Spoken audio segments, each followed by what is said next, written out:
Cette histoire, c'est l'histoire du roi qui avait un fils.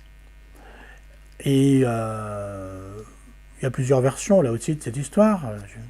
C'est le fils qui m'est venu à l'esprit, mais ça pourrait être quelqu'un d'autre. Bref. Et tu sais, le fils, il se la jouait rebelle dans sa jeunesse. Il était parti manifester, faire la révolution, tout ça, etc. Quoi. Bon.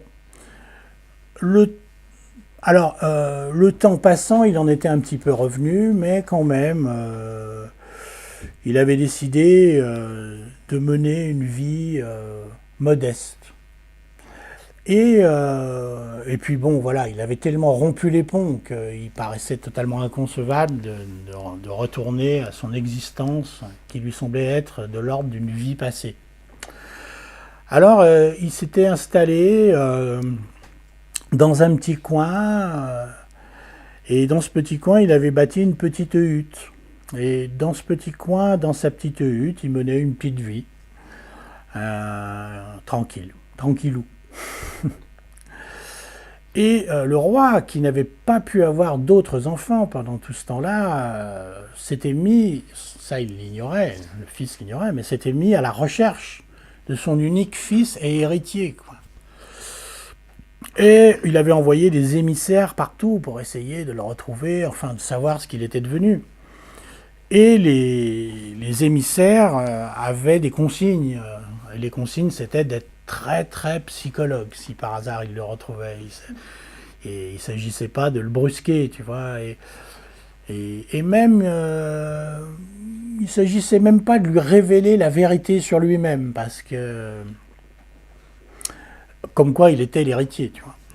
Il fallait faire attention, quoi. Alors, les, les, les messagers partent aux quatre coins du royaume, et un beau jour, il y en a un qui tombe sur le fiston. Il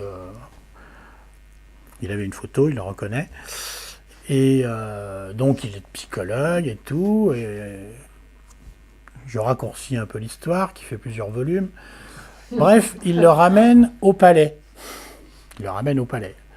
Alors là, ils ont des consignes. Ils le ramènent juste, tu vois, dans les trucs des domestiques, quoi, en gros. Tu vois, voilà, et puis, pour qu'il puisse se restaurer, parce qu'il n'avait pas mangé depuis longtemps, tout ça. Alors, bref, il se refait une petite santé, comme ça va mieux, quoi.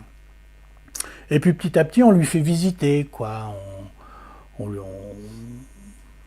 Et donc, il redécouvre un petit peu les, les appartements annexes du palais, etc., etc. Bref. Et puis, bon, les choses continuent comme ça. Et puis, un jour, on l'amène dans les appartements royaux. Voilà. Et alors là, quand même, il n'en revient pas lui-même, hein, tu vois, parce que ça a bien changé depuis qu'il était parti. Et, et là, on lui dit, mais voilà, on lui dit le truc, on lui dit, mais c'est vous l'héritier, en fait. C'est chez vous, ici. Voilà. Non seulement, voilà. Et alors le fiston, il dit, bon, bah, c'est chez moi, donc je fais ce que je veux, alors, si je comprends bien. Vous faites tout ce que vous voulez, tous les gens que vous voyez là autour, vous pouvez leur demander ce que vous voulez, ils feront tout ce que vous leur demanderez. Bon, super. Voilà, et alors le roi dit, bon, ouais, maintenant, laissez-le tranquille, on va voir, on verra. Alors tout le monde s'en va, et on le laisse faire sa vie, quoi. Et puis quelques temps après, sur la pointe des pieds, le roi retourne dans la salle royale, tu vois, qui devait faire 400 mètres carrés, avec les dorures, les machins en or partout, etc., etc. Et il regarde, qu'est-ce que fait le fiston? Devine ce qu'il a fait, le fiston, dans la salle royale. Il s'est construit une petite hutte.